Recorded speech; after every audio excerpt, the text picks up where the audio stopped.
ജമ്മു കാശ്മീർ, ഹരിയാന, മഹാരാഷ്ട്ര, ജാർഖണ്ഡ് എന്നീ സംസ്ഥാനങ്ങളിലെ നിയമസഭാ തെരഞ്ഞെടുപ്പിന്റെ പ്രഖ്യാപനം ഇന്നുണ്ടാകും. ഏറ്റവും പ്രധാനപ്പെട്ടത് ജമ്മു കാശ്മീരിൽ തെരഞ്ഞെടുപ്പ് നടക്കുന്നു എന്നതാണ്. ഈ സെപ്റ്റംബറിന് മുൻപ് തെരഞ്ഞെടുപ്പ് നടത്തണം എന്ന് സുപ്രീം കോടതിയിൽ തെരഞ്ഞെടുപ്പ് കമ്മീഷൻ പറഞ്ഞിരുന്നു. അപ്പോൾ അതുകൊണ്ട് തന്നെ തെരഞ്ഞെടുപ്പ് കമ്മീഷന്റെ വാർത്താ സമ്മേളനം 3 മണിക്കുണ്ട്. പക്ഷേ അപ്പോൾ തന്നെ മറ്റൊരു വാർത്താ സമ്മേളനവും നടക്കും കേട്ടോ. ആ വാർത്താ സമ്മേളനം നമ്മുടെ ചലച്ചിത്ര അവാർഡിൻ്റെ ദേശീയ ചലച്ചിത്ര പുരസ്കാര പ്രഖ്യാപനവും 3 മണിക്കാണ്.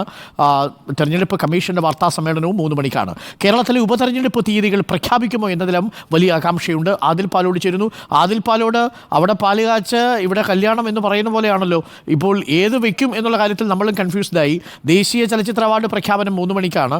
ഇപ്പോൾ തെരഞ്ഞെടുപ്പിൻ്റെ പ്രഖ്യാപനവും 3 മണിക്ക് വരും. പക്ഷേ നമ്മൾക്ക് കൂടുതൽ പ്രാധാന്യം തെരഞ്ഞെടുപ്പ് പ്രഖ്യാപനമാണ്. കാരണം സംസ്ഥാനത്തെ ഉപതെരഞ്ഞെടുപ്പ് പ്രഖ്യാപനവും അതിലുണ്ടാകുമോ എന്നതിലാണ് നമ്മളുടെയൊക്കെ ആകാംക്ഷ. ജമ്മു കാശ്മീരിലെ തെരഞ്ഞെടുപ്പാണ് ഏറ്റവും പ്രധാനപ്പെട്ട ഹൈലൈറ്റ് അല്ലേ ആദിൽ പാലോട്? ഉറപ്പായും അത് കോടതിയുടെ നിർദ്ദേശപ്രകാരം നടത്തുന്നതാണ്. മാത്രമല്ല, കഴിഞ്ഞ ദിവസങ്ങളിൽ തെരഞ്ഞെടുപ്പ് കമ്മീഷന്റെ ഒരു ഉന്നത സംഘം ജമ്മുകശ്മീർ സന്ദർശിച്ച് സ്ഥിതി വിലയിരുത്തുകയും ചെയ്തിരുന്നു. ഇലക്ഷൻ കമ്മീഷനിൽ നിന്ന്, തെരഞ്ഞെടുപ്പ് കമ്മീഷനിൽ നിന്ന് അറിയിച്ചിരിക്കുന്നത് നിയമസഭാ തെരഞ്ഞെടുപ്പുകൾ സംബന്ധിച്ചുള്ള ഒരു വാർത്താ സമ്മേളനം, അത് പ്രഖ്യാപിക്കാനുള്ള വാർത്താ സമ്മേളനം എന്ന് മാത്രമാണ്. ഏതൊക്കെ സംസ്ഥാനങ്ങളിലേക്കുള്ള നിയമസഭാ തെരഞ്ഞെടുപ്പാണ് പ്രഖ്യാപിക്കുക എന്നത് ഇതുവരെ പ്രഖ്യാപിച്ചിട്ടില്ല. ഇനി വരാനുള്ള തെരഞ്ഞെടുപ്പുകൾ നടക്കേണ്ടത് ഹരിയാനയിൽ, ഒപ്പം ജമ്മു കാശ്മീരിൽ കോടതിയുടെ നിർദ്ദേശപ്രകാരം ഉറപ്പായും നടക്കേണ്ടതുണ്ട്. മഹാരാഷ്ട്രയിലും ഇപ്പോഴുള്ള നിയമസഭയുടെ കാലാവധി നവംബറിൽ അവസാനിക്കുന്നുണ്ട്. ജാർഖണ്ഡിലാകട്ടെ അടുത്ത ജനുവരിയോടുകൂടി കാലാവധി അവസാനിക്കുന്നു. ഈ 4 സംസ്ഥാനങ്ങളിലാണ് ഉടനെ തെരഞ്ഞെടുപ്പ് വേണ്ടത്. 4 സംസ്ഥാനങ്ങളിൽ തെരഞ്ഞെടുപ്പ് പ്രഖ്യാപിക്കുമെന്ന് പ്രതീക്ഷിക്കുകയും ചെയ്യുന്നു. ഒപ്പം ലോക്സഭകളിലെ ഉപതെരഞ്ഞെടുപ്പ്, പ്രത്യേകിച്ച് കേരളത്തിൽ വരുമ്പോൾ വയനാട് ഉപതെരഞ്ഞെടുപ്പ് പ്രഖ്യാപിക്കേണ്ടതുണ്ട്. അതടക്കം ഉണ്ടാകുമോ എന്നോ ഒരു ആകാംക്ഷയുമുണ്ട്. ഇതിനോടകം തന്നെ ആ ഉപതെരഞ്ഞെടുപ്പ് മാറ്റിവെക്കണം, കുറച്ചുകൂടി വയനാട് ദുരന്തത്തിന്റെ പശ്ചാത്തലത്തിൽ ഒരല്പം കൂടി നീട്ടിവെക്കണമെന്ന ആവശ്യം CPI നേരത്തെ ഉന്നയിച്ചിരുന്നു. അതൊക്കെ ഉണ്ടാകുമോ എന്നൊരു ആകാംക്ഷയോടെയുണ്ട്. അതിനേക്കാൾ ഉപരി ജമ്മു കശ്മീരിൽ തെരഞ്ഞെടുപ്പ് നടക്കുമോ, അതിന്റെയൊക്കെ പ്രഖ്യാപനങ്ങൾ എന്തൊക്കെയാകും എന്നതിലാണ് കൂടുതൽ ആകാംക്ഷയുള്ളത്. ശരിക്കും പറഞ്ഞാൽ കൂടുതൽ ആകാംക്ഷ നമുക്കൊന്ന് കേരളത്തിലെ ഉപതെരഞ്ഞെടുപ്പ് പ്രഖ്യാപനം വരുമോ എന്നുള്ളതാണ്. കാരണം നേരത്തെ എന്തായാലും ഇപ്പോൾ 2 മാസം പിന്നിട്ടു. ഇനി 4 മാസത്തിനുള്ളിൽ കേരളത്തിലും ഉപതെരഞ്ഞെടുപ്പ് നടക്കണം. പാലക്കാട് അടക്കം ഉപതെരഞ്ഞെടുപ്പിന് പോകുന്നുണ്ട്. ചേലക്കര അടക്കം ഉപതെരഞ്ഞെടുപ്പിലേക്ക് പോകുന്നു. അപ്പോൾ സ്വാഭാവികമായും ഇന്നത്തെ ആ പ്രഖ്യാപനത്തിൽ അത് ഉണ്ടാകാനുള്ള സാധ്യത കൂടുതലാണെന്ന് തോന്നുന്നു അല്ലേ അതിൽ? കാരണം ഈ ഫസ്റ്റ് ബാച്ചിൽ തന്നെ പ്രഖ്യാപനം ഉണ്ടാവും അല്ലേ? ഉറപ്പായും അങ്ങനെയാണ് നമ്മൾ പ്രതീക്ഷിക്കുന്നത്. പക്ഷേ തെരഞ്ഞെടുപ്പ് കമ്മീഷന്റെ ഒരു വിലയിരുത്തൽ എന്താണെന്ന് കണക്കാക്കുകയും വയ്യ. മാത്രമല്ല, നിയമസഭകളിൽ ഈ ലോക്സഭയിലേക്ക് മത്സരിച്ച് കേരളത്തിന് സമാനമായി ഷാഫി പറമ്പിൽ പാലക്കാടായിരുന്നു ജയിച്ച് വടകരയിൽ നിന്ന് MP ആയി പോയി. ചേലക്കരയുള്ള K രാധാകൃഷ്ണൻ പിന്നീട് ജയിച്ച് ആലത്തൂരിൽ നിന്ന് MP ആയി പോയി. അങ്ങനെ പലയിടത്തും രാജ്യത്ത് ആകെ തന്നെ ഒട്ടനവധി ഉപതെരഞ്ഞെടുപ്പുകൾ നടക്കേണ്ടതുണ്ട്. ആ പശ്ചാത്തലത്തിൽ ഇപ്പോൾ ഇതിന്റെ കൂടെ തന്നെ ഇത് പ്രഖ്യാപിക്കുമോ എന്ന കാര്യത്തിൽ സംശയമുണ്ട്. ഏതായാലും പ്രഖ്യാപിക്കാനുള്ള സാധ്യതയും തള്ളിക്കളയാനാകില്ല. അത് വളരെ പ്രധാനപ്പെട്ട കാര്യമാണ്. പക്ഷെ അപ്പോഴും ജമ്മു കാശ്മീരിലെ തെരഞ്ഞെടുപ്പാണ് ഏറ്റവും പ്രധാനപ്പെട്ടത്. അതിന്റെ സംസ്ഥാന പദവി പുനഃസ്ഥാപിച്ചിട്ടില്ല പൂർണ്ണമായിട്ടുമെങ്കിൽ കൂടി ജമ്മു കാശ്മീരിൽ നടക്കുന്ന തെരഞ്ഞെടുപ്പ് വലിയ പ്രതീക്ഷയോടുകൂടിയാണ് നമ്മൾ കാണുന്നത്. നേരത്തെ കോടതിയിൽ എത്തുന്ന ഘട്ടത്തിലും ജമ്മു കാശ്മീരിലെ തെരഞ്ഞെടുപ്പ് വേണമെന്നുള്ളത് കാശ്മീർ ജനതയുടെ ഒരു ആവശ്യമായിരുന്നു. മാത്രമല്ല, മഹാരാഷ്ട്ര വളരെ സങ്കീർണമാണ്. മഹാരാഷ്ട്രയിൽ ഇനിയിപ്പോൾ നടക്കാൻ പോകുന്നത് ഒരു വലിയ രാഷ്ട്രീയ ഒരു പോർമുഖം തുറക്കാൻ പോവുകയാണ്. ഇത് ജമ്മു കാശ്മീർ ഹൈലൈറ്റ് ആണെങ്കിലും പോരാട്ടം ശരിക്കും നടക്കാൻ പോകുന്നത് മഹാരാഷ്ട്രയിലായിരിക്കും അല്ലേ? ഉറപ്പായും നമ്മൾ ഏറ്റവും കൂടുതൽ ഒരു ചൂട് പിടിച്ച പോരാട്ടം ഹരിയാനയിൽ പോരാട്ടമുണ്ട്, ജാർഖണ്ഡിലുണ്ട്, ഹേമന്ത് സോറന്റെ പാർട്ടിയും മറ്റുമായുള്ള പോരാട്ടങ്ങളുണ്ട്.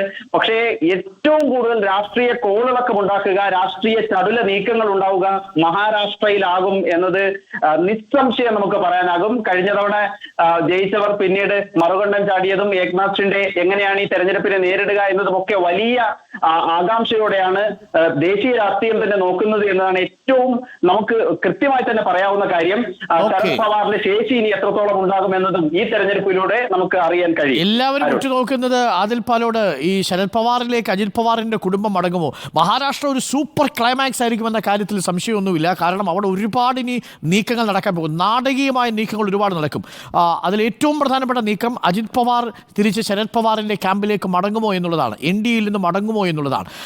ഏക്നാഥ് ഷിൻഡെയുടെ കാര്യത്തിൽ ഇപ്പോൾ അങ്ങനെ ഒരു തീരുമാനം ഉണ്ടാവില്ല. ഏക്നാഥ് ഷിൻഡെക്ക് അടക്കം ഇപ്പോൾ കേന്ദ്രമന്ത്രിസഭയിൽ അവരുടെ വിഭാഗത്തിന് പ്രാതിനിധ്യമുണ്ട്. അപ്പോൾ മഹാരാഷ്ട്രയിലെ തെരഞ്ഞെടുപ്പ് വളരെ പ്രധാനപ്പെട്ടതാണ്.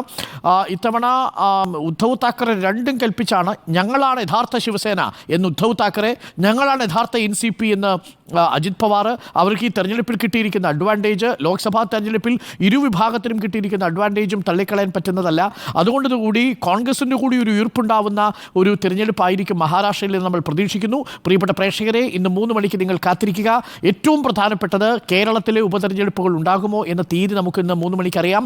ഒപ്പം ജമ്മു കാശ്മീർ, ഹരിയാന, മഹാരാഷ്ട്ര, ജാർഖണ്ഡ് എന്നീ സംസ്ഥാനങ്ങളിലെ നിയമസഭാ തെരഞ്ഞെടുപ്പിന്റെ പ്രഖ്യാപനവും ഉണ്ടാവും. തെരഞ്ഞെടുപ്പ് കമ്മീഷന്റെ വാർത്താ സമ്മേളനം 3 മണിക്കുണ്ടാവും. കേരളത്തിലെ ഉപതെരഞ്ഞെടുപ്പ് തീയതികൾ പ്രഖ്യാപിക്കുന്നോ എന്നതിലും വലിയ ആകാംക്ഷയുണ്ട്. ആദിൽ പാലോടാണ് ഡൽഹിയിൽ നിന്നും നമുക്കൊപ്പം ചേർന്നത്. 3 മണിക്ക് തത്സമയ വിവരങ്ങൾ പ്രേക്ഷകരിലേക്ക് നമ്മൾ എത്തിക്കുകയും ചെയ്യാം. അപ്പോൾ പാലക്കാട് ചേലക്കര ഉപതെരഞ്ഞെടുപ്പിന് തയ്യാറെടുത്തോളൂ എന്നാണോ? നമുക്ക് നോക്കാം. 3 മണിക്ക് മഹാരാഷ്ട്രയിൽ വലിയ രാഷ്ട്രീയ സംഭവ വികാസങ്ങളും നാടകങ്ങളും ഉണ്ടാകാൻ സാധ്യതയുണ്ട്. അജിത് പവാർ, ശരത് പവാർ പക്ഷത്തേക്ക് വരുമോ? ഏക്നാഥ് ഷിൻഡെ അതല്ലെങ്കിൽ ഉദ്ധവ് താക്കറെ? ഇപ്പോൾ ഭരിച്ചുകൊണ്ടിരിക്കുന്ന ഏക്നാഥ് ഷിൻഡെക്ക് അധികാരം നഷ്ടപ്പെടുമോ? അവിടെ ഉദ്ധവ് താക്കറെ വരുമോ? അത് മധുരമായിട്ടുള്ളൊരു പകരം വീട്ടലാകുമോ?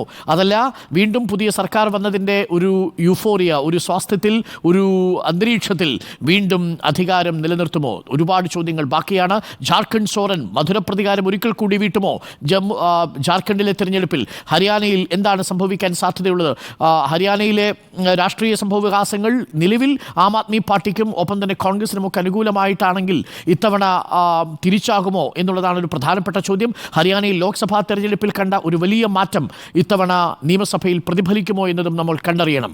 കാശ്മീരിൽ എന്തായിരിക്കും ജനവിധി എന്നും അറിയണം. അപ്പോൾ കാശ്മീർ, ഹരിയാന, മഹാരാഷ്ട്ര, ജാർഖണ്ഡ് ഒപ്പം കേരളത്തിലെ പാലക്കാട്, ചേലക്കര മണ്ഡലങ്ങളിലേക്കുള്ള ഉപതെരഞ്ഞെടുപ്പുകളും നടക്കുമോ എന്നാണ് നമ്മൾ കാത്തിരിക്കുന്നത്. 3 മണിക്ക് കാണാം പ്രിയപ്പെട്ട പ്രേക്ഷകരെ തെരഞ്ഞെടുപ്പ് പ്രഖ്യാപനം.